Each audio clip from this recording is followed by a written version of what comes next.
యేసు ప్రభువారి పరిశుద్ధమైన నామములో మీ అందరికి కూడా శుభాభివందనాలు. ఈ దినం ఏ దినం? ప్రభుదినం. ప్రభు మన కొరకు చనిపోయి సమాధి చేయబడి తిరిగి లేచిన దినం. వారం వెంబడి వారం మనం గుర్తు చేసుకుంటాం. ఆ పరిశుద్ధమైన బల దగ్గరికి వచ్చినప్పుడు, ఆయన సూచనలో పాల్గొంటున్నప్పుడు ఆయన ప్రేమని, ఆయన చేసిన ఆ బలియాగాన్ని జ్ఞాపకం చేసుకుంటాం. కాబట్టి ఈస్టర్ అనేది ప్రతి ఆదివారం, ప్రతి ప్రభుదినం కదా. ఒక ఈస్టర్ రోజే ఈస్టర్ కాదు, ఆయన మరణించి సమాధి చేయబడి తిరిగి లేచిన దినం. అయితే ఈ ఉదయకాలం యేసు ప్రభువారు చనిపోయిన సందర్భంలో ఒక ఘట్టాన్ని, ఒక సంఘటన జరిగింది. అది మీ ముందుకు తీసుకుని రావాలని నేను ఇష్టపడుతూ ఉన్నాను. ఇక్కడ నుంచున్నవాడు నాకే చాలా చాలా షెల్టరీగా ఉంది. కూర్చున్న వాళ్ళు అన్న ఎప్పుడు ముగిస్తాడేమో అని అనుకుంటున్నారు. నేను 50 నిమిషాల కంటే దాటి వెళ్ళను కదా, మాటిస్తున్నాను.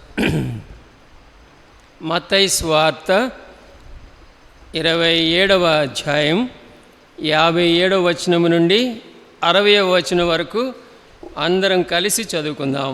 నూతన నిబంధనలో 30వ పేజీ. మత్తయి సువార్త 27వ అధ్యాయం 57వ వచనం నుండి 60వ వచనం వరకు అందరం కలిసి చదువుకుందాం. యేసు శిష్యుడిగానున్న అరిమతయి యోసేపు అను ఒక ధనవంతుడు సాయంకాలమైనప్పుడు వచ్చి పిలాతునొద్దకు వెళ్ళి యేసు దేహమును తనకిమ్మని అడుగగా పిలాతు దానిని అతనికి అప్పగింపని ఆజ్ఞాపించెను. యోసేపు ఆ దేహమును తీసుకొని శుభ్రమైన నారబట్టతో చుట్టి తాను రాతిలో తొలిపించుకొనిన క్రొత్త సమాధిలో దానిని ఉంచి సమాధి ద్వారమునకు పెద్ద రాయి పొర్లించి వెళ్ళిపోయెను. చిన్న ప్రార్థన చేసుకుందాం. ప్రేమగల కృపగల తండ్రి, నువ్వు మార్పు లేని దేవుడవు. నిన్న నేడు ఏకరీతిగా ఉండే దేవుడవు. ప్రభువా, నిత్య శక్తి కలిగిన గొప్ప దేవుడవు. నీ శక్తిలో మార్పు లేదు, నీ మాటలలో మార్పు లేదు. అబద్ధమాడుటకు నువ్వు నరుడవు కాదు ప్రభువా. వాగ్దానం ఇచ్చి నెరవేర్చుటలో మార్పు లేదు, నీ మాటల్లో మార్పు లేదు. నేను ఇంకనూ పాపిగా ఉండగానే, శాపములో ఉండగానే నా ఎడల నీ మిక్కుటమైన ప్రేమను కనపరిచిన గొప్ప దేవుడవు, ప్రేమా స్వరూపివి. నీ నమ్మకత్వములో మార్పు లేని దేవుడవు ప్రభువా. అందుకనే ఈ ఉదయకాలం నేను లయమైపోకుండా నీ సన్నిధిలో కనబడటానికి ఇచ్చిన కృపకై నిండు వందనాలు చెల్లిస్తున్నాను ప్రభువా. మిమ్మల్ని ఆరాధిస్తూ ఉన్నాను. నా రక్షణకు కారకుడు అయిన దేవా, నీకు వందనాలు ప్రభువా. మీరందరితో కలిసి నేను కూడా మిమ్మల్ని ఆరాధిస్తూ ఉన్నాను. తిరిగి నీ వాక్య భాగం దగ్గరికి వచ్చాం ప్రభువా. మాట్లాడే దేవుడవు, మమ్మలను సరిచేసే దేవుడవు, పురికల్పు అనుగ్రహించి ముందుకు నడిపించే దేవుడవు. నీ జీవము కలిగిన శక్తి కలిగిన మాటలు మాకు దయచేయమని ప్రభువా. నిలబడిన దాసుడు నేను ఏపాటి వాడను ప్రభువా. నన్ను జ్ఞాపకము చేసుకుని నీ శక్తితో నింపి మాతో మాట్లాడుమని యేసే పరిశుద్ధ నామములో ప్రార్థించి స్తోత్రించి వేడుకుంటున్నాము తండ్రి, ఆమేన్. దేవుడు ప్రేమ కలిగిన దేవుడు. సృష్టినంతటిని చేసిన తర్వాత ఆయన మనిషి విషయానికి వచ్చేసరికి, మానవుని విషయంలో తన స్వహస్తాలతో నరుని నిర్మించి వాని నాసికారంధ్రంలో జీవవాయువుని ఊదగా నరుడు జీవాత్మ ఆయన. నరుని ఎలా చేశాడంటే దేవుడు ఆయన స్వరూపంలో, ఆయన పోలికలో చేశాడు. మీరు ఫలించి అభివృద్ధి పొంది ఈ భూమిని నిండించి దీనిని ఏలండి, నాకు ప్రతినిధిగా ఉండండి అని చెప్పాడు. నా కోసం జీవించండి అని దేవుడు కోరాడు. ఆదాము హవ్వలను చేసిన తర్వాత ఏదెను తోటలో ఆ సాయంకాలపు వేళ మరి ప్రభు వచ్చినప్పుడు ఎంత చక్కటి రమ్యమైన మధురమైన సహవాసాన్ని కలిగి ఉన్నారో నాకు ఊహించుకుంటే చాలా సంతోషంగా ఉంటుంది. ఏం మాట్లాడుకునేవాళ్ళు ఆ సృష్టి గురించి, దేవుని యొక్క గుణలక్షణాలు, లేకపోతే ప్రభువా నువ్వు ఇలాంటి వాడవా అలాంటి వాడవని ఆ వృక్షఫలాలు అవన్నీ కూడా వాళ్ళు చూస్తా దేవునితో సహవాసాన్ని కలిగి ఉన్నారు. చక్కటి మీరు ఇవన్నీ కూడా తినొచ్చు, కానీ ఈ మంచి చెడ్డల తెలివినిచ్చి ఫలవృక్ష ఫలాన్ని, ఆ ఫలాన్ని తినద్దు అని చెప్పాడు. కానీ సాతానుడు వచ్చి ప్రలోభ పెట్టినప్పుడు వాళ్ళు ఏం చేశారంటే దేవుడిచ్చిన ఆజ్ఞను అతిక్రమించారు, ఆ ఫలాన్ని తిన్నారు. పాపము ఈ లోకంలోనికి వచ్చింది, పాపపు నైజము మానవుల్లోనికి వచ్చింది కదా. ఆదామా ఎక్కడంటే ఆదాము అంతకుముందు ఎంతో ఫ్రీగా ప్రభువా అని వచ్చేసేవాడు, మరి ఇద్దరు చేయి కలుపుకుని అలాగే వెళ్ళేవాళ్ళేమో. కానీ ఇప్పుడు పాపం చేసిన తర్వాత ఆజ్ఞాతిక్రమమే పాపం చేసేసరికి ఎడబాటు వచ్చేసింది దేవునికి మానవునికి. ఎక్కడున్నావంటే ఆదాము ఎక్కడున్నాడు? దాక్కున్నాడు. ఎంత భయంకరం. కానీ విబిఎస్లో కూడా ఏంటి థీము? అగాపే ప్రేమ, అన్కండిషనల్ లవ్, షరతులు లేని ప్రేమ, ఆశ్చర్యకరమైన ప్రేమ కదా, అత్యున్నతమైన ప్రేమ, మార్పు లేని ప్రేమ, శాశ్వతమైన ప్రేమ. ఆయన ప్రేమని అర్థం చేసుకోవాలంటే మన జీవితం సరిపోదేమో ప్రభు కదా. అందుకనే ప్రభు ఆయన కరుణా సంపన్నుడై ఉండి మనము ఆత్మీయంగా చనిపోయిన స్థితిలో ఉన్నప్పటికీ మన ఎడల సైతమైన ప్రేమ చూపించాడు. శరీరధారిగా ఈ లోకానికి ఆయనే దిగి వచ్చాడు. ఎంత ప్రేమ కలిగిన దేవుడు! శరీరధారిగా వచ్చి 33.5 సంవత్సరాలు ఇక్కడ భూమి మీద ఆయన జీవించాడు. 3.5 సంవత్సరాలు అద్భుతమైన పరిచర్య, గొప్ప సూచక్రియలు, మహత్కార్యాలు, స్వస్థతలు, ఎన్నో గొప్ప కార్యాలు చేశాడు. దేవుని చిత్తానుసారంగా జీవించాడు. ఆ సందర్భంలో యేసు ప్రభువారు ఈ లోకంలో వచ్చి ఆయన పరిచర్య చేస్తూ ఉంటే పరిసయ్యులు, శాస్త్రులు, అన్నాటి యూదులు ఆయన దేవదూషణ చేస్తున్నాడు అని నేరారోపణ చేసి ఆయన సిలువ వేయమని ఆయన సిలువుకి ఎక్కించారు.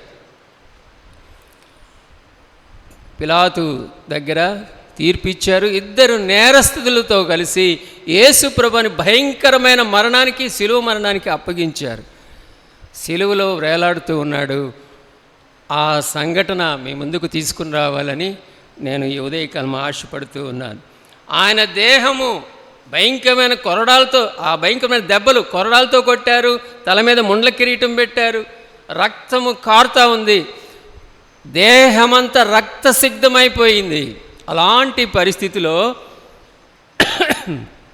ప్రభు యొక్క దేహం గాయాలతో ఆ సిలువలో వేలాడుతూ ఉన్నప్పుడు, ఆ దుఃఖకరమైన బాధాకరమైన సమయంలో దేవుడు ఒక వ్యక్తిని తన కోసం నిలబెట్టుకున్నాడు. ఆయన ఎవరంటే అరిమతై యోసేపు. చాలాసార్లు వినుంటాం, కానీ వాక్యం యొక్క గొప్పతనం ఏంటంటే ప్రతిసారి చాలా కొత్తగా, చాలా విప్లవాత్మకంగా దేవుడు మాట్లాడతాడు.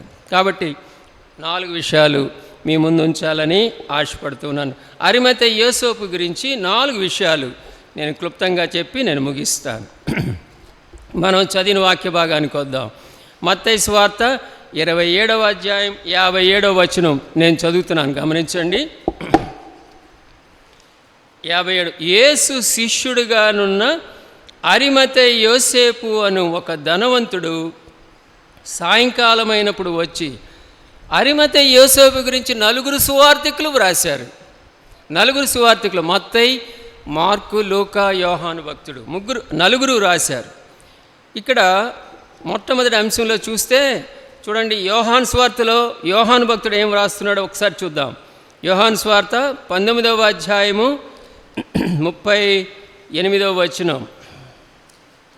19:38 అటు తరువాత యూదుల భయము వలన రహస్యముగా యేసు శిష్యుడైన అరిమతయి యోసేపు తాను యేసు దేహమును తీసుకొని పోవుటకు పిలాతునొద్ద సెలవడిగను. పిలాతు సెలవిచ్చెను కనుక అతడు వచ్చి యేసు దేహమును తీసుకొని పోయాడు. లూకా సువార్తలో లూకా భక్తుడు మరి జనరల్గా ఆయన అన్ని చారిత్రాత్మక ఎవిడెన్స్తో రాస్తాడు కాబట్టి చూద్దాం. లూకా సువార్త 23వ అధ్యాయం 50వ వచనం 77వ పేజీ. అరిమతయి అను యూదుల పట్టణపు సభ్యుడైన యోసేపు అని ఒకడుండెను. అతడు సజ్జనుడును నీతిమంతుడునై ఉండి వారి ఆలోచనకును వారు చేసిన పనికిని సమ్మతింపక దేవుని రాజ్యము కొరకు కనిపెట్టుచుండినవాడు. అతడు పిలాతునొద్దకు వెళ్ళి యేసు దేహం తనకిమ్మని అడుక్కొని,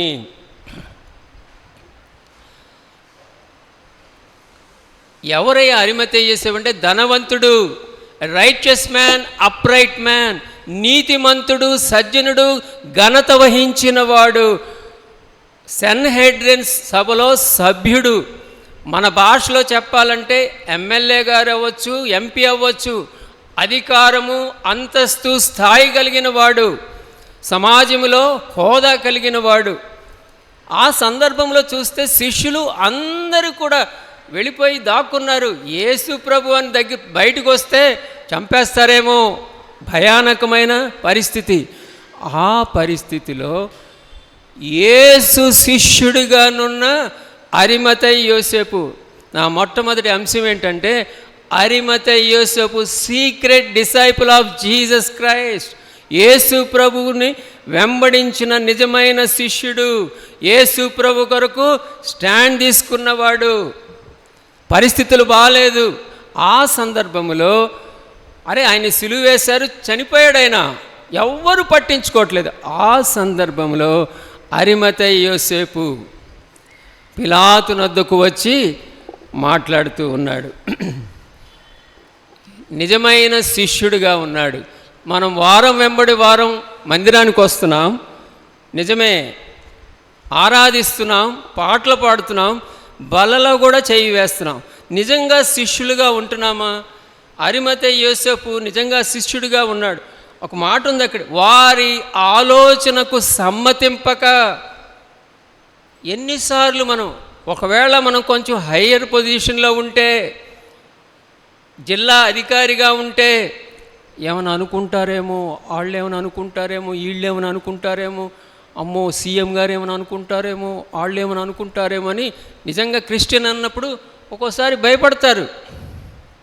సమ్మతింపక, లోక మర్యాదను సమ్మతించలేదు, లోక పద్ధతులను సమ్మతించలేదు, వాక్యానికి విరుద్ధమైన దానికి ఒప్పుకొనలేదు, వారి ఆలోచనకు సమ్మతింపక, వారు చేసిన పనిని సమ్మతింపక.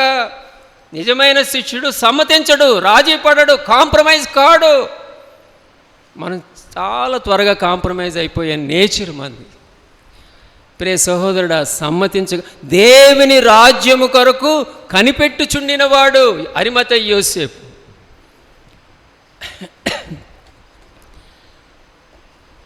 సెన్హెడ్రిన్ సభలో యేసు ప్రభువుని సిలువ వేయాలని తీర్మానం చేసినప్పుడు నికోదేము కూడా సెన్హెడ్రిన్ సభ్యుడు, అరిమతయి యోసేపు కూడా వీళ్ళిద్దరూ కూడా లేరంట ఆ సమయంలో. బైబిల్ పండితులు చెప్పేది ఏంటంటే, నిజమైన శిష్యులుగా మనం ఉంటున్నామా? పరిస్థితులు వస్తే మారిపోతున్నామా? ఆయన మార్పు లేని దేవుడు, మనం మార్పు లేకుండా ఉంటున్నామా? మన మాటల్లో, చేతల్లో, తలంపుల్లో, మన చర్యల్లో ఆయన శిష్యులుగా ఉంటున్నామా? ఒక 3-4 విషయాలు. శిష్యుడిగా ఉండేవాడు ఎలా ఉంటాడంటే, ఒక్కసారి నేను కొన్ని విషయాలు మీ ముందుకు తీసుకున్నా. లూకా సువార్త 14వ అధ్యాయం, లూకా సువార్త 14వ అధ్యాయము 26వ వచనం. బహుజన సమూహములు ఆయనతో కూడా వెళ్ళుచున్నప్పుడు ఆయన వారి తట్టు తిరిగి, ఎవడైనను నా యొద్దకు వచ్చి తన తండ్రిని, తల్లిని, భార్యను, పిల్లలను, అన్నదమ్ములను, అక్క చెల్లెండ్రును, తన ప్రాణమును సహా ద్వేషింపకుంటే వాడు నా శిష్యుడు కానేరడు. అంటే తల్లిదండ్రుల్ని, మిగతా ఫ్యామిలీ మెంబర్స్ని ద్వేషించమని యేసు ప్రభు చెప్పటం లేదు. నా ప్రాధాన్యతలు ఎలాగున్నాయి? యేసయ్యే సుప్రీం ప్రయారిటీ అని నువ్వు అనుకుంటున్నావా? నేను అనుకుంటున్నానా? ఎవరండి మొట్టమొదటి ప్రాధాన్యత? ఆయన శిష్యులు అంటున్నావు. శిష్యుడు ఎప్పుడు కూడా గురువుగారిని చూస్తాడు. గురువుగారే ఏకైక లక్ష్యం. మరి యేసు ప్రభువుని మనం గురువుగా చూస్తున్నాం కదా, ఆయన శిష్యులం కదా. ఆయనకి ప్రాధాన్యత ఇస్తున్నామా? సుప్రీం ప్రయారిటీ ఆయన. తర్వాత పరిచర్య కాదు. తర్వాత గృహం, నీ భార్య లేకపోతే నీ భర్త, నీ పిల్లలు, ఇంట గెలిచి రచ్చ గెలవాలి. నువ్వు పరిచర్యకని వచ్చేస్తావు. ఇంట్లో నీ పిల్లలు, నీ భర్త లేకపోతే నీ భార్య నీ గురించి సాక్ష్యం చెప్పాలి. నిజంగా శిష్యుడిగా ఉంటున్నామా? ఇంట్లో ఎలా ఉంటున్నావు? ఫస్ట్ ప్రయారిటీ దేవుడు, సెకండ్ కుటుంబం, మూడోది ఏంటండి? నువ్వు పనిచేసే చోట నిజంగా జెన్యూన్ బిలీవర్గా ఉంటున్నామా? ఆ తర్వాతే పరిచర్య. దేవుడు లేకపోతే నీ పరిచర్యను ఆయన సమ్మతించడు, యాక్సెప్ట్ చేయడు. 33వ వచనం చూడండి, 14వ అధ్యాయంలోనే 33వ వచనం. ఆ ప్రకారమే మీలో తనకు ఏముందండి అక్కడ? కలిగినదంతా విడిచిపెట్టని వాడు నా శిష్యుడు కానేరడు. దేనితో అటాచ్మెంట్స్ పెట్టుకుంటున్నాం? ఈ లోక సంబంధమైన వాటితో అటాచ్మెంట్స్ పెట్టుకుంటున్నామా? పర సంబంధమైన వాటి మీద మన ధ్యాస ఉంటుందా? వాటి కొరకు ప్రయాసపడుతున్నామా? అరే, సొదొమ గొమొర్ర వాటిని అగ్నిగంధకముల చేత నేను దహించవైపోచున్నాను, దేవుని ఉగ్రత పొంచి ఉన్నది, వచ్చేసేయండి అని లోతు భార్య వారి కుటుంబాన్ని అడిగితే, లోతు భార్య ఏమున్నాయో వెనకాల, మరి ఏం ఎస్టేట్ ఉందో, ఏమేమి ఉన్నాయో, వెండి బంగారు ఏమున్నాయో తెలియదు, కానీ ఎంత అటాచ్మెంట్ పెట్టుకుందంటే టక్కన వెనక్కి తిరిగింది, ఉప్పు స్తంభం అయిపోయింది. సంపాదించుకోవటం, అసెట్స్ ఉండటం తప్పని నేను అనటం లేదు. ఏదో ఒక టైం మనం వెళ్ళిపోవాలి కదా, మన బిడ్డలకి ఇచ్చేసి వెళ్ళిపోవాలి, వాళ్ళు ఇంకో తరానికి ఇచ్చి వెళ్ళిపోతారు. దేనికి అటాచ్మెంట్ పెట్టుకుంటున్నాం? దేన్ని సంపాదించుకుంటున్నాం? నిత్యత్వం కొరకు సంపాదించుకుంటున్నామా? శిష్యుడిగా ఉండేవాడు దేవునికి ప్రాధాన్యత ఇస్తాడు, అటాచ్మెంట్స్ ఈ లోకంతో పెట్టుకోడు, కానీ పర సంబంధమైన వాటితో అటాచ్మెంట్ కలిగి ఉంటాడు. రెండవదిగా మనం చూస్తే లూకాసు వార్తలోనే 9వ అధ్యాయం 23వ వచనం, 9వ అధ్యాయం 23వ వచనం. మరియు ఆయన అందరితో ఇట్లా, నేను ఎవడైనను నన్ను వెంబడింపగోరిన ఎడల తన్ను తాను ఉపేక్షించుకుని ప్రతిదినము తన సిలువను ఎత్తుకొని నన్ను వెంబడింపవలెను. తన ప్రాణమును రక్షించుకొనుగోరువాడు దానిని పోగొట్టుకొనును, నా నిమిత్తమై తన ప్రాణమును పోగొట్టుకొనువాడు దానిని ఏందన్నా అది 20 లక్షలు పెట్టి కొన్నాను అనక, నాకు ఆ కార్ అంటే ప్రాణం అన్నా. అది బుల్లెట్, అది బుల్లెట్ అన్నా 2 లక్షలు 3 లక్షల పైన ఉంటుందన్నా, అదంటే నాకు ప్రాణం అన్నా. అంటే నీకు చాలా ఇష్టం. ప్రాణం అంటే యేసు ప్రభు వారు చెప్తున్న మాట ఏంటంటే, నీకు ఏది ఇష్టం, నీ ఇష్టాన్ని దేవునికి అప్పచెప్పాలి. నీ అలవాటు లేకపోతే నీ ఇష్టం, దాన్ని సిలువేయాలంటే చంపివేయాలి, వదులుకోవాలి, దేవుని చిత్తానికి లోబడాలి. శిష్యుడు ఏం చేస్తాడంటే ఆయన ఇష్టాన్ని నెరవేర్చేవాడుగా ఉంటాడు, ఆయన చిత్తాన్ని నెరవేర్చేవాడుగా ఉంటాడు. ఉంటున్నామా? ఆయనకి ప్రాధాన్యత ఇచ్చేవాడుగా ఉంటాడు, ఆయనతోనే పొత్తు పెట్టుకుని లేకపోతే అటాచ్ అయి ఉంటాడు. తర్వాత తన ఇష్టాన్ని చంపుకొని దేవుని చిత్తాన్ని జరిగించేవాడే శిష్యుడు. ఉపేక్షించుకొని, నా ఇష్టం కాదు ప్రభా. మారు మనసు పొందకు మునుపు భలే ఇష్టాలు ఉంటాయి మనకి కదా, విచిత్రమైన కొంతమందికి ఉంటాయి. వాటినన్నిటినీ కూడా ప్రభువా వీటిని సిలువేస్తున్నాను, చంపేస్తున్నాను, నీ ఇష్టమే అని చెప్తాం. మూడవదిగా యోహాను సువార్త 8:31. యోహాను సువార్త 8:31 చూడండి. శిష్యుడిగా ఉండే వారి లక్షణాలు మనం చూస్తా ఉన్నాం. కాబట్టి యేసు తాను నమ్మిన యూదులతో, మీరు నా వాక్యమందు నిలిచిన వారైతే నిజముగా నాకు శిష్యులై ఉండి సత్యమును గ్రహించేదరు, అప్పుడు సత్యం మిమ్మల్ని స్వతంత్రులుగా చేయనని చెప్పాను. ప్రభునందు విశ్వాసం ఉంచాం, అంత మాత్రమే కాదు కానీ వాక్యానుసారమైన జీవితం కలిగి ఉండేవాడే నిజమైన శిష్యుడు. ఈ బంధకాల నుండి స్వతంత్రులుగా ఉంటాము, దేవుని ఇష్టాన్ని జరిగించేవారుగా ఉంటాం, వాక్యానికి లోబడి జీవిస్తాం, దేవుని మాటలకు విధేయత చూపించి దేవుని మాటలకు అనుగుణంగా జీవిస్తాం. వాడే నిజమైన శిష్యుడు. ఎలా జీవిస్తున్నాం? 4వదిగా చూస్తే, మీరు ఒకని ఎడల ఒకడు ప్రేమ గలవారైన ఎడల దీనిని బట్టి మీరు నా శిష్యులని అందరూ తెలుసుకొందురు అని. యోహాను సువార్త 13:34-35 మీరు ఒకని ఎడల ఒకడు ప్రేమ గలవారైన ఎడల, VBSలో చూసాం కదా, అగాపే ప్రేమ కలిగి.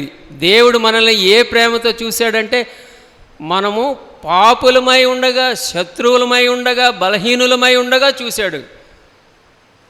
ఆయన ప్రేమలో ఏం మార్పు లేదండి. మనమే అచంచలం కదా, చంచల స్వభావం. ఆయనలో మార్పు లేదు. ఒకని ఎడల ఒకడు ప్రేమ. ఈ తోటి సహోదరుని యొక్క క్షేమాన్ని కోరే విధంగా ఉంటున్నామా? ప్రార్థన చేసేవారుగా ఉంటున్నామా? వాళ్ళ యొక్క మేలును కోరేవారంగా ఉంటున్నామా? నిజమైన శిష్యుడు తోటి సహోదరుని యొక్క ఎడల ప్రేమ కలిగి ఉంటాడు, అతని క్షేమాన్ని కోరుతాడు. ఆ విధంగా ఉంటున్నామా? ఇంకా ముందుకెళ్ళిపోతాను. యోహాను సువార్త 15:8. యోహాను సువార్త 15, మీరు బహుగా ఫలించుట వలన నా తండ్రి మహిమపరచబడును, ఇందువలన మీరు నా శిష్యులు అగుదురు. మనలో క్రైస్ట్ లైక్ క్యారెక్టర్ కనిపిస్తూ ఉందా? అరే, లాజరస్ అన్నలో క్షమాపణ గుణం ఉందా? సహించుకునే గుణం ఉందా? ప్రేమించే గుణం ఉందా? దయ చూపించే గుణం ఉందా? ఓర్చుకునే గుణం ఉందా? అంతరంగమందు మార్పు ఉంటే బయటకు కనిపించాలి. పరిశుద్ధాత్మ దేవుని యొక్క ఆధిపత్యములో ఉంటే ఆత్మఫలం నీలో నాలో కనిపిస్తుంది. శిష్యులుగా ఉంటాం, నిజమైన శిష్యులుగా ఉంటాం. అరిమతయి యోసేపు secret disciple of Jesus Christ. యేసయ్య చనిపోయిన సందర్భంలో యేసు ప్రభువాన్ని విడిచిపెట్టలేదు. ఆయనకి ప్రాధాన్యత ఇచ్చాడు. లేఖనాల్లో చెప్పబడినట్టుగానే వాక్యమందు విశ్వాసం ఉంచినవాడు, అందుకని యేసు ప్రభువాన్ని విడిచిపెట్టలేదు. ప్రియ సోదరా, నిజమైన శిష్యులుగా ఉంటున్నామా? రెండో అంశానికి వెళ్దాం. మన వాక్య భాగానికి వద్దాం. 27:58. మత్తయి సువార్త 27:58.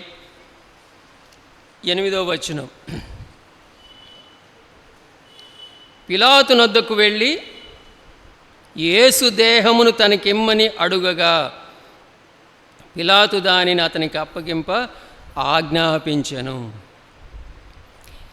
యేసు ప్రభువారు సిలువలో చనిపోయాడు, ఆ దేహం వేలాడుతూ ఉంది. అక్కడ చాలా ఆశ్చర్యం అనిపిస్తుంది నాకు. మీరు ఎప్పుడైనా గమనించారా లేదు? యేసు ప్రభువారి దేహాన్ని ఇమ్మని తన తల్లి కోరిందా? శిష్యులు అడిగారా? కొంతమంది మహిళలు ఉన్నారు, అడిగారా? ఎవరు అడగలా. మరి ఎందుకు అడగలేదు? భయపడిపోయారు, దాక్కున్నారు, సైలెంట్ అయిపోయారు. అరిమతయి యోసేపు వచ్చి పిలాతు నొద్దకు వచ్చి ఆయన దేహం నాకు ఇవ్వండి అని అడుగుతున్నాడు. ఇంటివారు కూడా ఎవ్వరు అడగలేదు ఆయన దేహం. చనిపోతే ఏం చేస్తామండి మనం? ఏమండి, ఇంట్లో ఎవరైనా చనిపోతే ఏం చేస్తాం?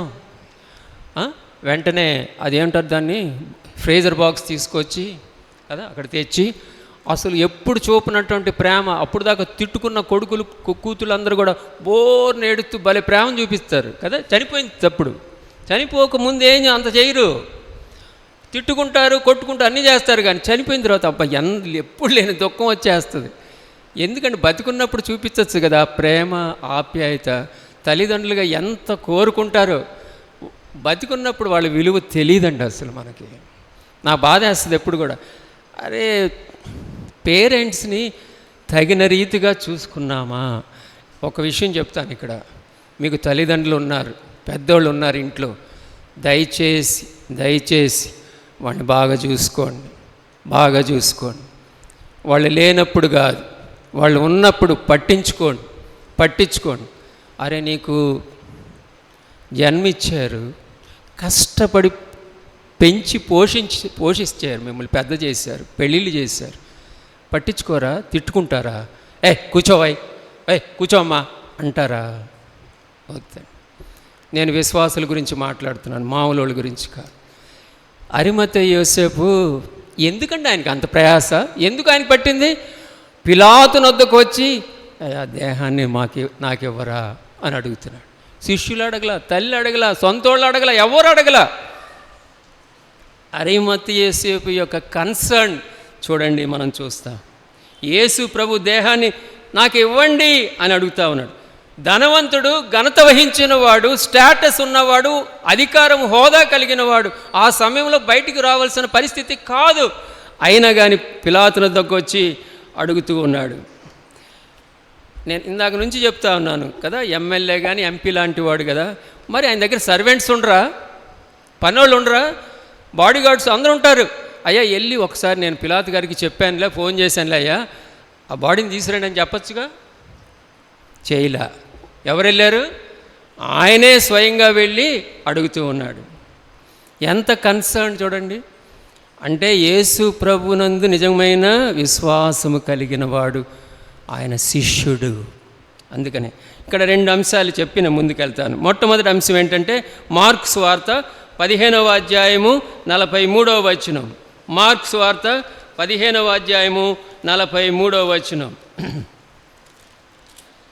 15:43 చూడండి అక్కడ. కనుక సాయంకాలం అయినప్పుడు అరిమతయి యోసేపు ఏముందండి అక్కడ, తెగించి పిలాతు వద్దకు వెళ్ళి యేసు దేహం తనకిమ్మని అడిగెను. తెగించి. ప్రియ సహోదరుడా, ప్రియ సహోదరి, దేవుని కొరకు జీవించటానికి సాహసం కలిగి ఉండాలి, తెగింపు ఉండాలి, ధైర్యం ఉండాలి. రోజులు మారిపోతున్నాయి, పరిస్థితులు మారిపోతున్నాయి, చాలా గడ్డు కాలం రాబోతూ ఉంది. నేను భయపట్టాలని చెప్పట్లా. ఇప్పటికే నిన్న సండే స్కూల్ ర్యాలీ తీసుకెళ్దామంటే నేను ఎప్పుడు ర్యాలీలో పాల్గొనలా. నా కాలు కొంచెం నొప్పిగా ఉంటుందని, ఫ్రాక్చర్డ్ లెగ్ అని నేను వెళ్ళను. అయినా కానీ నిన్న 2 రౌండ్లు నేను కూడా వెళ్ళాను. ఎందుకంటే యేసు ప్రభు అందరికీ ప్రభు, ఆయన మాత్రమే రక్షకుడు, ఆయన నమ్ముకుంటేనే మీకు నిత్య జీవన్ చెప్తే ఈ రోజులో ఊరుకుంటారండి. కానీ ఇంతకుముందు బహిరంగంగా చెప్పేవాళ్ళం మనం. ఇప్పుడు చెప్పాలంటే భయం వేస్తుంది. యేసే రక్షకుడు అని చెప్తే ఒప్పుకోవట్లేదు ప్రజలు.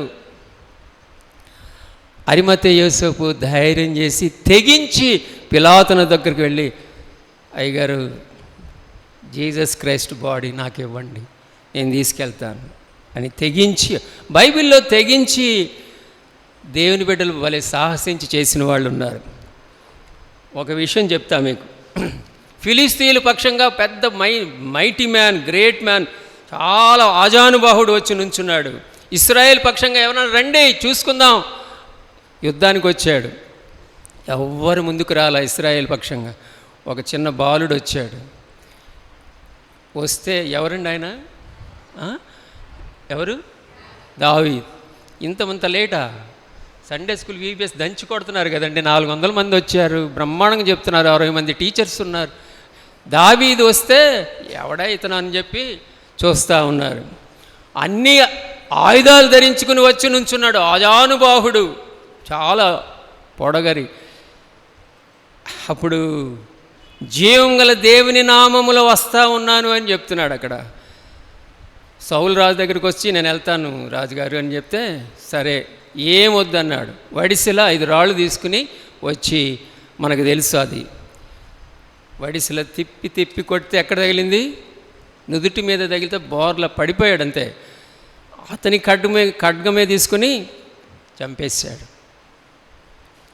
ఈ కుర్రవాడు ఆ తల తెగ నరికి వస్తూ ఉంటే సౌలుకి 1000 కొలది, దావీదుకి 10,000 కొలదని స్తుతులు ప్రైజ్ చేస్తూ ఉన్నారు. రాజు ఏం చేయాలి? అరే ఇశ్రాయేల్ అందరినీ కాపాడాడు ఆ చిన్న కుర్రాడు. యుద్ధము యెహోవాదే. సమూయేలు మొదటి గ్రంథం 17వ అధ్యాయం 50వ వచనం. 17వ అధ్యాయం 50వ వచనం ఏముంది అక్కడ? ఏముందండి అక్కడ? నేను తీయలేదు, చేస్తాను ఉండండి. చెప్తారా? దావీదు మొదటి సమూయేలు గ్రంథం 17వ అధ్యాయము. దావీదు ఎలా అయ్యాడండి బలాఢ్యుడు? చేతిలో ఏమి లేదే. ఏమన్నా ఒక మాట చెప్తారా? ఫిలిస్తీని కంటే దావీదు బలాఢ్యుడై. ఎలా వచ్చింది ఆ బలం? ఎవరిచ్చారు? యుద్ధము యెహోవాదే. పైన ఉంటుంది వచనంలో, ఉందా లేదండి? చూడండి 47వ వచనం.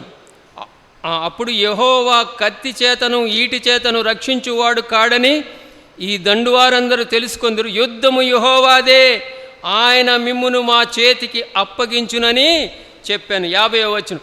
దావీదు ఫిలిస్తీయుని కంటే బలాఢ్యుడై ఖడ్గము లేకయే వడిసెలతోనూ రాతితోనూ ఆ ఫిలిస్తీయుని కొట్టి చంపెను.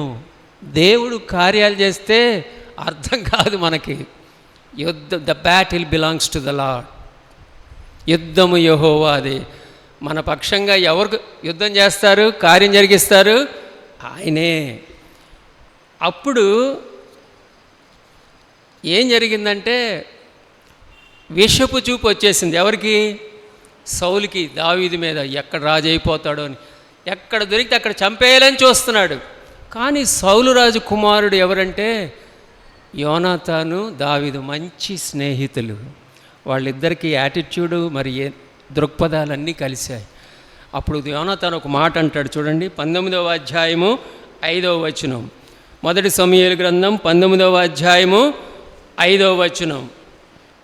అతడు ప్రాణమునకు తెగించి ఆ ఫిలిస్తీని చంపగా యెహోవా ఇశ్రాయేలుకందరికీ గొప్ప రక్షణ కలుగజేసెను. అది నీవే చూచి సంతోషించితివి గదా.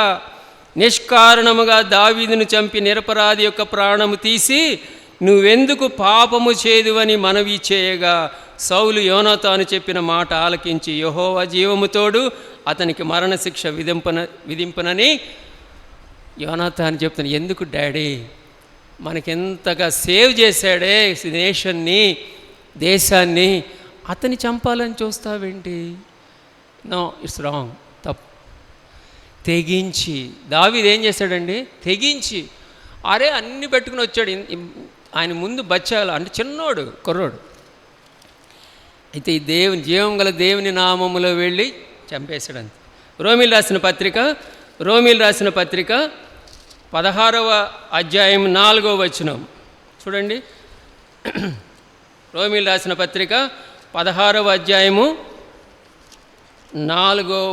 3వ వచనం. క్రీస్తు యేసునందు నా జత పనివారైన ప్రిస్కిల్లకును అకులకును నా వందనములు చెప్పుడి. వారు నా ప్రాణము కొరకు తమ ప్రాణములను ఇచ్చుటకైనను తెగించిరి. మరియు వారి ఇంట ఉన్న సంగమునకు వందనములు. అకుల్ల, ప్రిస్కిల్ల. అపోస్తలుడైన పౌలు తన మిషనరీ యాత్రలో ఆయన సేవ చేస్తూ ఉంటే ఆయనతో పాటు ఎవరు వెళ్ళారండి? అకుల్ల, ప్రిస్కిల్ల జత పనివారుగా వెళ్ళారు. ఆ మిషనరీ సేవలో వాళ్ళు స్వార్థ ప్రకటన చేయటంలో ఆయా ప్రాంతాలు తిరిగారు. వాళ్ళు ఏ ప్రాంతాలు తిరిగారంటే కొరింథీ, ఎఫెసు, రోమా ప్రాంతాలకు వెళ్ళిన చోటల్లా ఆయనతో పాటు సువార్త పరిచర్య చేశారు. వాళ్ళ ఇంటిలో ఆరాధనకి, వాక్య ప్రకటన కోసం ఓపెన్ హోమ్ చేశారు. తర్వాత వాళ్ళ ఇంటిలో సంఘము ఏర్పడింది. వాళ్ళు ఏంటంటే అపోస్తలుడైన పౌలు ఏమంటారంటే, వాళ్ళకి వందనాలు చెప్పండి అయ్యా, వాళ్ళు నా కోసం వాళ్ళ ప్రాణాలే అడ్డుగా పెట్టుకున్నారయ్యా, తెగించారు. ఆ తెగింపు అరిమతయి యోసేపులో కూడా మనం చూస్తాం. ధైర్యంతో పిలాతును అదుకుని. రెండో అంశం చూద్దాం. చూడండి, లూకాసు వార్త 23వ అధ్యాయం. టైం లేదు కనుక నేను ముందుకు వెళ్ళిపోతాను. లూకాసు వార్త 23వ అధ్యాయం 52వ వచనం. 23వ అధ్యాయము 52వ వచనం. అతడు పిలాతును వద్దకు వెళ్ళి యేసు దేహం తనకిమ్మని అడుక్కొని దానిని క్రిందకు దించి సన్నపు నార బట్టతో చుట్టి తొలిచిన రాతి తనకిమ్మని ఏముందండి అక్కడ? అడుక్కొని. ఎంతగా రిక్వెస్ట్ చేశాడు. ఏమంటే పన్నోళ్ళని చేసి దించండి అయ్యా అంటే దించరా? ఏం పట్టిందండి ఈయనకి? ఇష్టపూర్వకంగా. ఇంగ్లీష్లో ఏముందంటే, ఇంగ్లీష్ బైబిల్లో కింగ్ జేమ్స్ వర్షన్లో, he begged for Jesus body. He requested, ప్రాధేయపడ్డాడు. పిలాతుని దగ్గర అయ్యా బాడీని ఇస్తే మెల్లగా దించి తీసుకొస్తున్నాడు.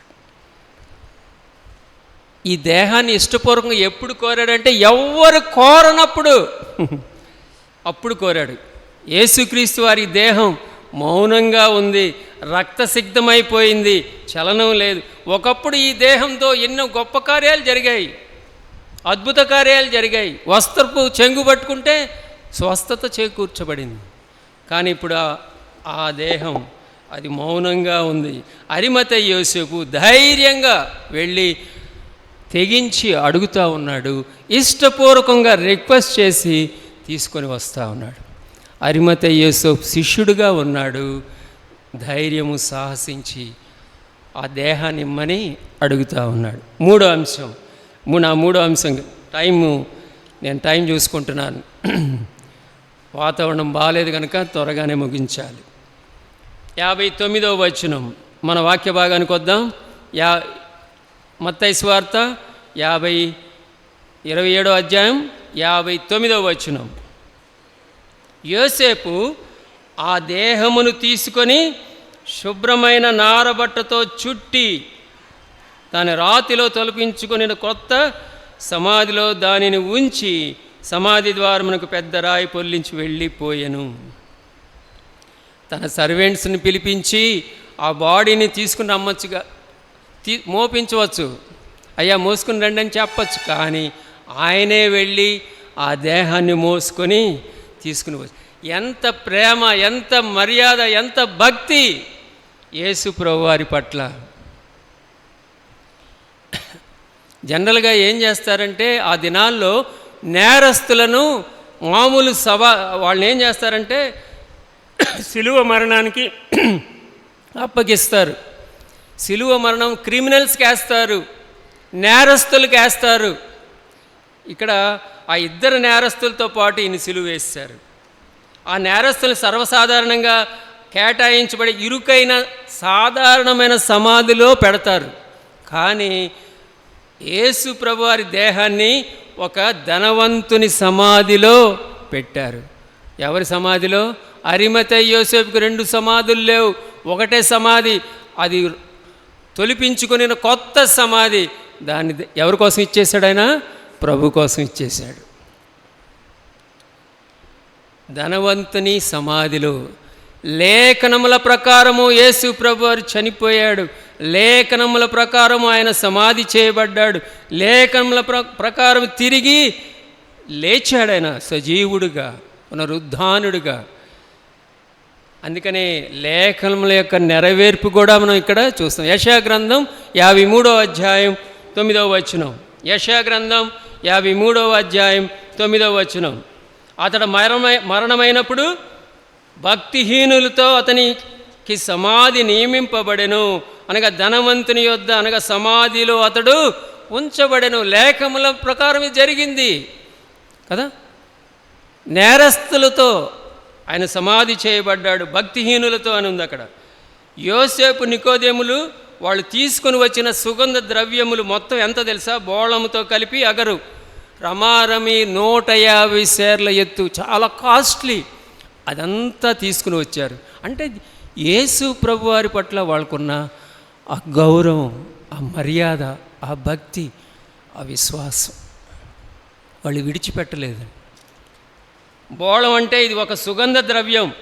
ఐగుప్తీయులు ఆ దినాలు ఏం చేశారు అంటే శవానికి అది కుళ్ళిపోకుండా దీన్ని వాడేవాళ్ళు. ఎంబాంబింగ్ అంటారు. అంటే రోమా ప్రాంతంలో ఇప్పటికి కూడా ఏం చేస్తారంటే కొంతమంది కొన్ని రోజులు అలా ఆ డెడ్ బాడీని కెమికల్స్తో ఎంబాంబింగ్ అంటారు, దాన్ని చేసి అలా ఉంచుతారు. పిరమిడ్స్లో సమాధులు పెట్టేవాళ్ళు.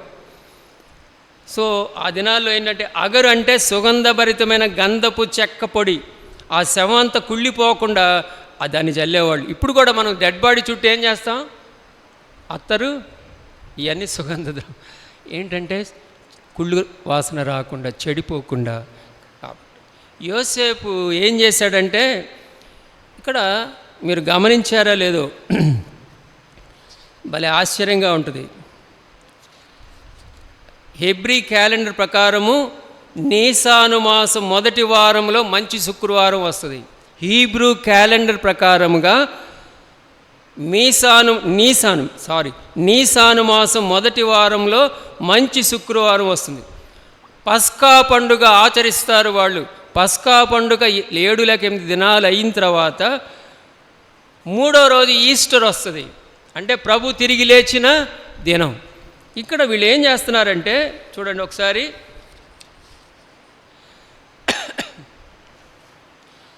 లూకాసు వార్త 23వ అధ్యాయం, లూకాసు వార్త 23వ అధ్యాయం 54వ వచనం చూడండి ఒకసారి.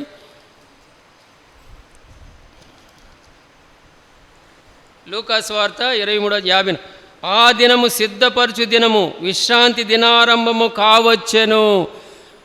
పస్కా అంటే గొర్రె పిల్లను వధించి రక్తాన్ని చిందించి పులియని రొట్టెను భుజించుట అని అర్థం. యూదులకి విశ్రాంతి దినం, సబ్బాతు దినం ఎప్పుడో తెలుసా? శనివారం. అర్థమవుతుందా మీకు?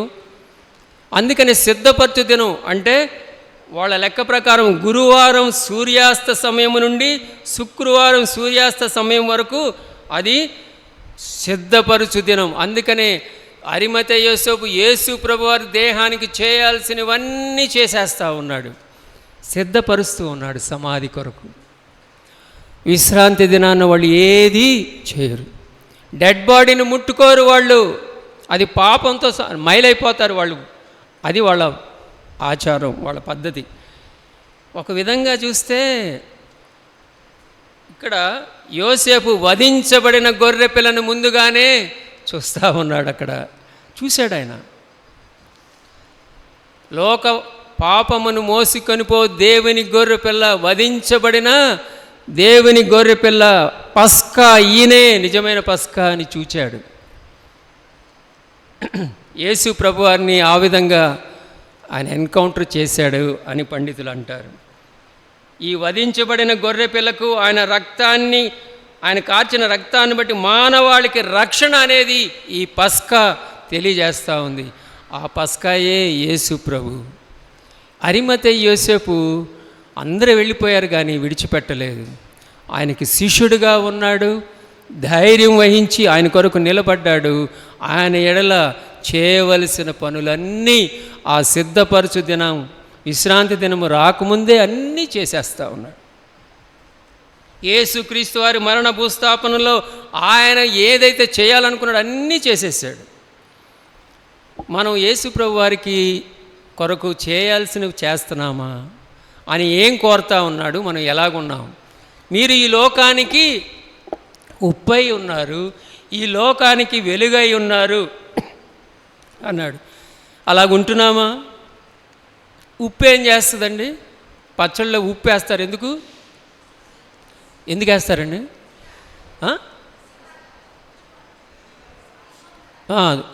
చెడిపోకుండా, కుళ్ళిపోకుండా కదా, లేకపోతే బూజు వచ్చేస్తుంది. అవునా కదా?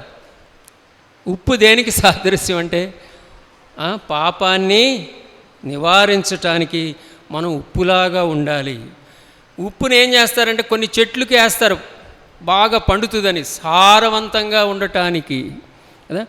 కూరలో వేస్తారు ఉప్పు, ఎందుకండి ఉప్పు ఎందుకు వేస్తారు?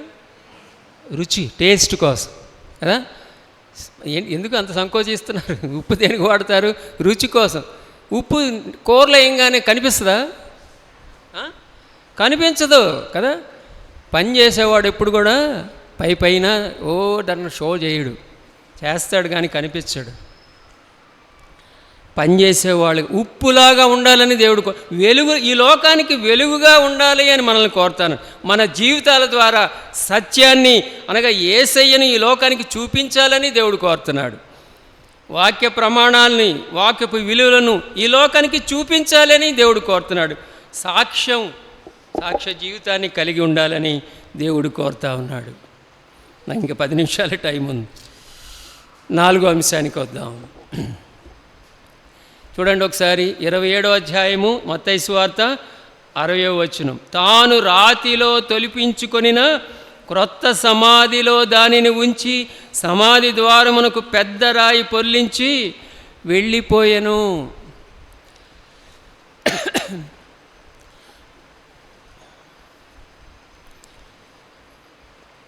అరిమతయి యోసేపు ఎవ్వరు చేయనిది, ఎవ్వరు ఇవ్వనిది ఇచ్చేశాడండి. ఏమిచ్చాడు? తాను తొలిపించుకుని సమాధిని ఇచ్చేసాడు. నాకు చాలా వండర్ అవుతుంది. ఇప్పుడు కొంతమంది ఏం చేస్తున్నారంటే సమాధుల దొడ్డిలో ఇప్పుడు అన్నీ ఇట్లా వచ్చినాయి, ఏమంటారు వాటిని? డబల్ డక్కర్, త్రిబుల్ డక్కర్ అంటారు. స్థలం లేదు కదా. మన కలెక్టర్ దగ్గరికి వెళ్ళి, మంత్రుల దగ్గరికి వెళ్ళి, సీఎం దగ్గరికి వెళ్ళి అడిగేవాళ్ళు లేరు. సమాధుల దొడ్డి మనకి లేదు. ఇప్పుడు ఏం చేస్తారు? తాతయ్య సమాధిలోనే కూతుర్ని పెడతారు, ఆ సమాధిలోనే మనవణ్ణి పెడతారు కదా. అంతస్తులు బాంబేలో ఇలా ఉంటాయి, బెడ్స్ 5-6 ఉంటాయి, ప్లేస్ ఉండదు వాళ్ళకి. ఇట్లా మెట్లు ఉంటాయి, దాని మీద పడుకుంటారు. ఇప్పుడు సమాధులు కూడా ఏమైపోయినాయి అంటే ఇట్లా వచ్చేస్తుంది. ఇక్కడ అరిమతయి యోసేపు ఒకటే సమాధి, కొత్త సమాధి, ధనవంతుని సమాధి. ఎవరికి ఇచ్చాడు? దేవాది దేవునికి ఇచ్చాడు, యేసు ప్రభువుకి ఇచ్చాడు. ఎవడు ఇంకా చేయలేడు అలాగా. ఎవరు చేయనిది ఇంకా హిస్టరీలో ఆయన చేశాడు. బైబిల్లో కొన్ని మళ్ళీ వింతగా అనిపిస్తాయి మనకు, అంటే యూనిక్గా అనిపిస్తాయి. యేసు ప్రభువారు బాప్తీసం తీసుకున్నాడా లేదా? ఏమండి, తీసుకున్నాడా లేదా? ఎవరి దగ్గర తీసుకున్నాడు? బాప్తీసం ఇచ్చి యోహాన్ దగ్గరికి వచ్చి ఏది నీతి యావత్తు ఇలా జరగవలసినది ఇప్పటికీ కానిమ్ము, లెట్ ఇట్ బి సో. ఆయన బాప్తీసం తీసుకోవాలా? ఆయన రక్షకుడు, కానీ శరీరధారిగా వచ్చాడు కనుక ఆయనకి రక్షణ గురించిన, ఆయనకి రక్షణ అవసరమా? రక్షకుడండి ఆయన కానీ అది దేవుని ఆజ్ఞ ఏంటంటే అందరూ బాప్తీసం తీసుకోవాలని. ఆయన అరే మావోడే అని అన్నాడా బాప్తీసం? ఆయన ఏమన్నాడు? లోక పాపమును మోసుకొని పోవు దేవుని గొర్రె పిల్ల, నేనే పాత్రపు వాడను, కానీ ఇలా కానిమ్మంటే బాప్తీసం. మళ్ళీ అది జరుగుద్దా? జరగదు. యునీక్. కొన్ని యేసు ప్రభువారి విషయంలో కొంతమంది చేసిన మళ్ళీ ఇంకెవరు చేయలేరు. అదేవిధంగా అరిమతయి యోసేపు తన సమాధిని ఇచ్చివేశాడు. He shared. దావీదు భక్తుడు కూడా చనిపోతున్న సమయంలో యెరూషలేము దేవాలయం నిర్మించటానికి 10,000 మణుగుల బంగారాన్ని ఇచ్చేశాడు. అది కాకుండా మరలా తను యుద్ధాల్లో జయించిన కొల్ల సొమ్ములో ఆ బంగారాన్ని, విలువైన వస్తువులన్నిటిని కూడా మళ్ళీ దేవునికి ఇచ్చేశాడు. ఇచ్చే విషయంలో దావీదుని మించిన వాళ్ళు లేరేమో అనిపిస్తుంది. ఆ దేవాలయానికి కావలసినవన్నీ ఇచ్చేశాడు. మనం ఏమిస్తున్నాం? ఏమిచ్చాం? Are we sharing? ఏమని ఇస్తున్నామా? అరిమతయి యోసేపు యొక్క పేరు నిత్యత్వంలో అతని పేరు అలా జ్ఞాపకంలో ఉండిపోతుంది. తనకున్న విశ్వాసం ఎంత గొప్పది అంటే సమాధిని దాటి యేసు ప్రభు వారి యొక్క పునరుద్ధానాన్ని చూస్తూ ఉన్నాడు. మీకు అర్థమవుతుందా? ఎంత గొప్ప విశ్వాసం అంటే ఆయన చనిపోయాడు, ఇంకా లెగవలా, తిరిగి లేవ, కానీ పునరుద్ధానుడైన యేసు ప్రభు అని కూడా చూస్తూ ఉన్నాడు. అంటే తనకున్న నిరీక్షణ ఎంత గొప్పది. ఇందాక చూసాం, ఆయన మార్పులేని దేవుడు. మనకేమిచ్చాడు తెలుసా? జీవము గల నిరీక్షణ ఆయన్ని బట్టే వచ్చింది. అపోస్తలుడైన పౌలు అన్న మాటలు 1-2 మాటలు చెప్పి ముగిస్తాను. చూడండి, కొరింథీయులకు రాసిన మొదటి పత్రిక 15వ అధ్యాయము 3-4 వచనాలు. కొరింథీయులకు రాసిన మొదటి పత్రిక 15వ అధ్యాయము 3-4 వచనాలు. నాకియ్యబడిన ఉపదేశమును మొదట మీకు అప్పగించితిని, అదేమనగా లేఖనముల ప్రకారము క్రీస్తు మన పాపముల నిమిత్తము మృతి పొందెను, సమాధి చేయబడెను, లేఖనముల ప్రకారము 3వ దినమున లేపబడెను. తర్వాత మత్తయి సువార్త 28వ అధ్యాయంలో మనం చూస్తే యేసు ప్రభువారు ఆయన తిరిగి లేచాడు. 28వ అధ్యాయము 6వ వచనంలో ఒక మాట చూడండి. మత్తయి సువార్త 28వ అధ్యాయం 6వ వచనం, ఆయన ఇక్కడ లేడు, తాను చెప్పినట్టే ఆయన లేచి ఉన్నాడు. రండి ప్రభువుని పండుకొని స్థలం నుంచి, ఆయన చెప్పినట్టే హీ హాజ్ రిజన్. ఇంకో విషయం ఏంటంటే, శిష్యులు దాక్కున్నారు, భయపడిపోయారు, భయభ్రాంతులైపోయారు. ఆయన తిరిగి లేచిన తర్వాత శిష్యుల్లో అనూహ్యమైన విప్లవాత్మకమైన మార్పును మనం చూస్తాం. ఎంత ధైర్యం వచ్చిందంటే, ఎంత గొప్ప విశ్వాసంలో వాళ్ళు స్థిరపడ్డారంటే చూడండి ఒకసారి. ఈ మాటలు చెప్పి నేను ముగిస్తాను. అపోస్తల కార్యాలు 3వ అధ్యాయము 13వ వచనం లేక 11వ వచనం. ఇక్కడ వాళ్ళు పేతురు యోహానులు ఆ దేవాలయానికి వెళ్తున్నప్పుడు ప్రార్థన టైంకి అక్కడ మెట్ల మీద కూర్చున్న ఆ భిక్షకుని కుంటువారిని బాగు చేస్తే, బాగైపోయిన తర్వాత అతడు లేచి మందిరంలోకి వస్తే అందరూ కూడా ఆశ్చర్యంగా చూస్తూ ఉన్నారు. అరే, ఆ మెట్ల దగ్గర కూర్చున్న భిక్షకుడు కదా, కుంటివాడు కదా, లోపలికి వచ్చేసాడు ఏంటని చూస్తూ ఉంటే అప్పుడు పేతురు యోహానులు ఏమంటున్నారు చూడండి. 11వ వచనం, వాడు పేతురు యోహానును పట్టుకొని ఉండగా ప్రజలందరూ విస్మయము పొంది సొలొమోను ధనమన మంటపములో ఉన్నవారి యొద్దకు గుంపుగా పరుగెత్తి వచ్చి, పేతురు దీనిని చూచి ప్రజలతో ఇట్లనెను, ఇశ్రాయేలీయులారా, మీరు వీని విషయమై ఎందుకు ఆశ్చర్యపడుచున్నారు? మా సొంత శక్తి చేతనైనను భక్తి చేతనైనను నడువను వీనికి బలమిచ్చి నట్టుగా మీరెందుకు మా తెట్టు తేరి చూచుచున్నారు? అబ్రహాము, ఇస్సాకు, యాకోబు అనువారి దేవుడు అనగా మన పితరుల దేవుడు తన సేవకుడైన యేసును మహిమపరిచి ఉన్నాడు. మీరాయనను అప్పగించితిరి. పిలాతు ఆయనను విడుదల చేయుటకు నిశ్చయించినప్పుడు మీరు అతని ఎదుట ఆయనను నిరాకరించితిరి.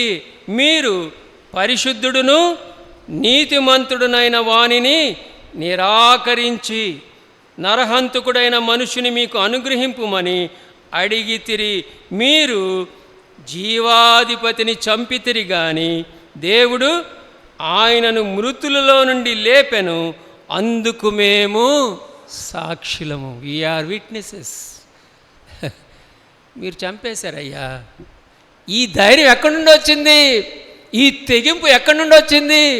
పునరుద్ధారుడైన యేసు ప్రభువారి మట్టి. అరిమతె యోసేపు ముందుగానే అప్పటికి ఇంకా లెగవల, ఆయన తిరిగి లేవలేదు. ఇంకా శిష్యులకి ఆ తెగింపు ఎలా వచ్చిందంటే, ఎంత గొప్ప తెగింపు వచ్చింది. శిష్యులు ఆ తర్వాత ఎంత ధైర్యశాలులు అయ్యారంటే, అంటే ఇంకేమనాలంటే వాళ్ళని హతసాక్షులు అయిపోయారండి. ఒకళ్ళు తలకిందులుగా, ఒకళ్ళేమో ఎక్కడికండి మద్రాసు దగ్గరికి వస్తే ఈట పెట్టి చంపేశారు. ఎవరినండి చెప్పండి? తోమాని మన ఇండియాకి వచ్చి సువార్త చెప్పాడండి ఆయన. ఎవరి శిష్యుడు ఆయన? యేసు ప్రభు వారి శిష్యుడు. పేతుర్ని తలకిందులుగా సిలువేశారు. ఈ ధైర్యం, ఈ గొప్ప విశ్వాసం, ఈ గొప్ప సాక్ష్య జీవితం పునరుద్ధానుడైన యేసు ప్రభు వారి గురించి వచ్చి ప్రియ సహోదరుడా, ఎలాగుంటున్నాం మనం? అరిమతయి యోసేపు శిష్యుడుగా ఉన్నాడు, ధైర్యాన్ని తెగింపుని చూపించాడు, ఆయన ప్రేమ భక్తి మర్యాదను చూపించాడు, ఆయన యందు నిరీక్షణ కలిగిన వాడుగా ఉన్నాడు. శిష్యులు పునరుద్ధానుడైన యేసు చూచారు, శక్తి, గొప్ప శక్తి కలిగి జీవించారు. ఒక్క సంఘటన చెప్పి నేను ముగిస్తాను, ఆ టైం అయిపోయింది.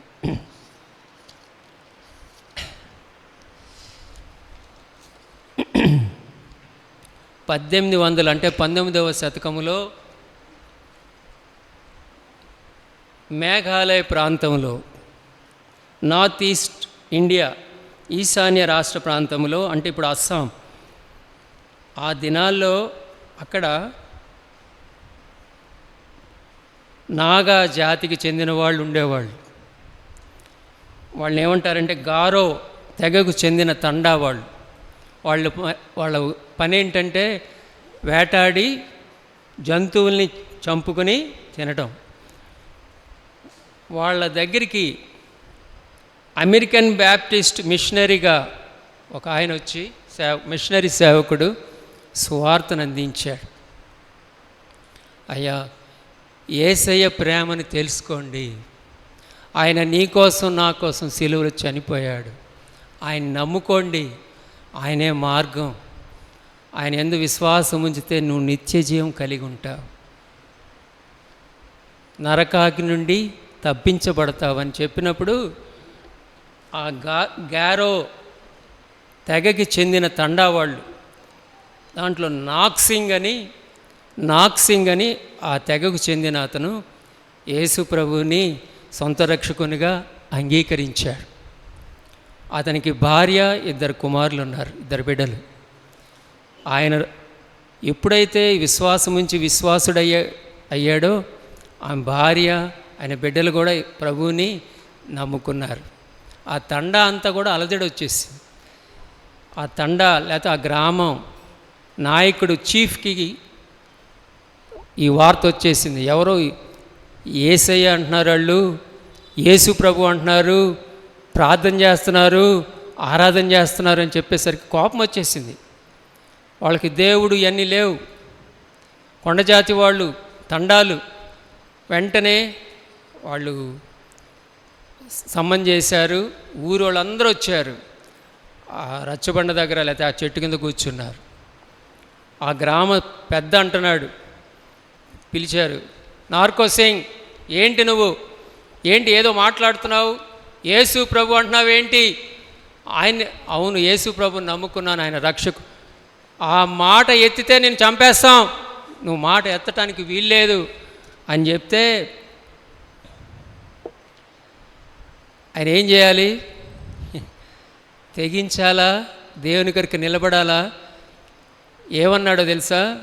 లేదు, యేసు ప్రభు నా రక్షకుడు, నేను ఆయన వెంబడిస్తాను. ఈ పాట తెలుసా మీకు? ఏమండి, ఈ పాట తెలుసా మీకు? సండే స్కూల్ టీచర్స్ చాలామంది ఉన్నారు కదా. I have decided to follow Jesus. అప్పుడు ఏం చేశారంటే ఆయన 2 బిడ్డలు తీసుకొచ్చారు, నుంచోబెట్టారు. నువ్వు యేసు ప్రభు అని మాట చెబితే, ఆయన్ని నమ్ముకున్నానని చెప్తే మీ బిడ్డలు చంపేస్తాం. నువ్వు ఇప్పుడే యేసు ప్రభు నాకు రక్షకుడు కాదు, దేవుడు కాదు, నేను వదిలేస్తున్నాను నా విశ్వాసాన్ని చెప్పు, నేను వదిలేస్తాం. పాట పాడాడు అని పాట, నేను పాట పాడను కానీ తెలుగులో కూడా ఉంది ఈ పాట. I have decided to follow Jesus.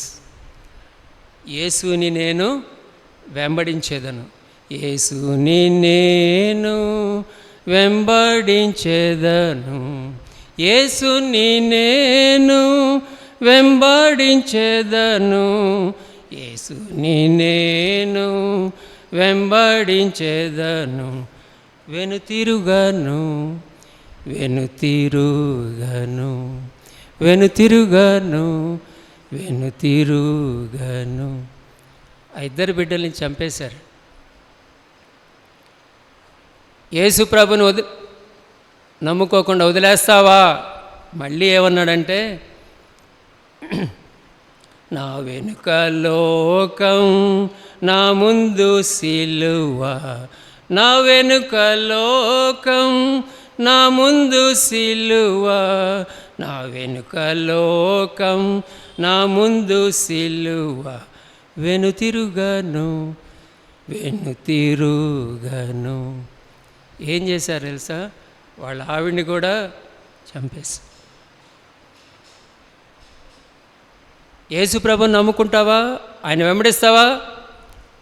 ఆయన వదిలేసేయి అంటే, ఎవరు రాకున్నా నే వెంబడించేదా, ఎవరు రాకున్నా నే వెంబడించేదా, ఎవరు రాకున్నా నే వెంబడించేదా, వెనుతిరుగను వెనుతిరుగను. ఆయన కూడా చంపేశారు. ఆ తండా పెద్దకి, గ్రామ పెద్దకి అర్థం కాలేదు అసలు. చంపేశారు. ముగ్గురు అలా పడిపోయి ఉన్నారు. ఆ తండాలో ఉన్న వాళ్ళందరూ కళ్ళని ఏడుస్తూ ఉన్నారు. ఏంటి ఇంత బలీయమైన ప్రేమ అనే శక్తి, ఈ శక్తి వీళ్ళకి ఎలా వచ్చింది? రాత్రి వెళ్ళిపోయారు అందరూ. ఆ చీఫ్కి నిద్ర పట్టలేదు.